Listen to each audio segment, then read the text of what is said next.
খরচ সবগুলা একই প্রক্রিয়ার মধ্যে দিয়ে হয়, সবগুলা করার জন্যই ভাউচার অপশনে ঢুকতে হবে। তাহলে কাজের ধর্মের ক্ষেত্রে চেঞ্জ করে দিবেন। কি করতেছেন একটু দিকে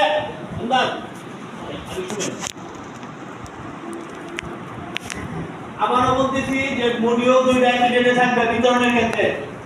প্রথম আমরা কি ব্যাংক থেকে টাকা উঠাই না, ব্যাংক থেকে আগে টাকা উঠাই গ্রামে আনি, তারপরে বিতরণ করি না, কাকে করি টাকা উঠাই। তাইলে এখানে ভাবটা আগে করে নিতে হবে। আর করে যদি আপনি পুষ্টিং দিতে যান আপনাকে পুষ্টিং দিতে দিবে না, কারণ আপনার হাতে যতক্ষণ টাকা না হবে ততক্ষণ পুষ্টিং দিতে পারবেন না।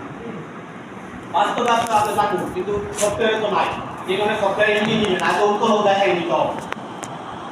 তাহলে যাওয়ার জন্য যাবো কোথায়? বাউচারে। বাউচারে গেলে ওটু বাউচার একটা দেখাইছি আমি কাজের জন্য বাউচারে যাবো। কয়টা কমিটি নিয়ে আমরা কাজ করি?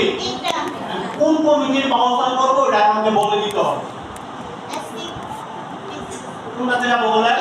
আচ্ছা চিনতে যাই, মেনুয়াল বাউচারে যাই।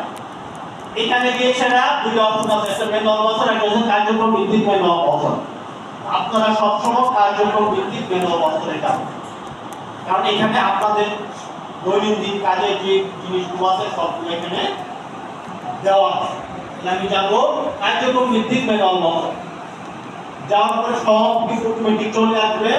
আপনি খালি এই জায়গাটাতে ক্লিক করবেন, করে আপনি বলবেন যে কি কাজ করবেন। দেখেন এনজি ব্যাংক থেকে টাকা উত্তোলন, এনজি ব্যাংক থেকে টাকা জমা, চার্জ কর্তন, ব্যাংক ইন্টারেস্ট প্রাপ্তি, জিএস থেকে এসপি এসএসজি প্রাপ্তি, এই কাজগুলো সাধারণত সঞ্চয় কমিটিতে ব্যাংকের সাথে হয়ে থাকে, তাই না? দেখেন যদি আমি এনজি ব্যাংক থেকে টাকা উত্তোলন সিলেক্ট করি, দেখেন এখানে চলে আসছে বাউচার কোনটা বাউচার, অটোমেটিক চলে আসছে, ডেবিট ক্রেডিট অটোমেটিক চলে আসছে। এগুলো আপনাকে কোনোটাই করতে হবে না। দেখেন এখানে কোনটা বাউচার আছে, এখানে যদি আমি এনজি ব্যাংকে টাকা জমা দেই তাহলে দেখেন বাউচার।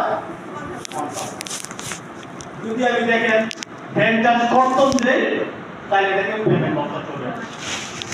ঠিক আছে, মানে সরকারি অটোমেটিক করে নেবে। যদি আমি ইন্টারেস্ট প্রাপ্তি দেই দিচ্ছি বাউচার চলে আসছে।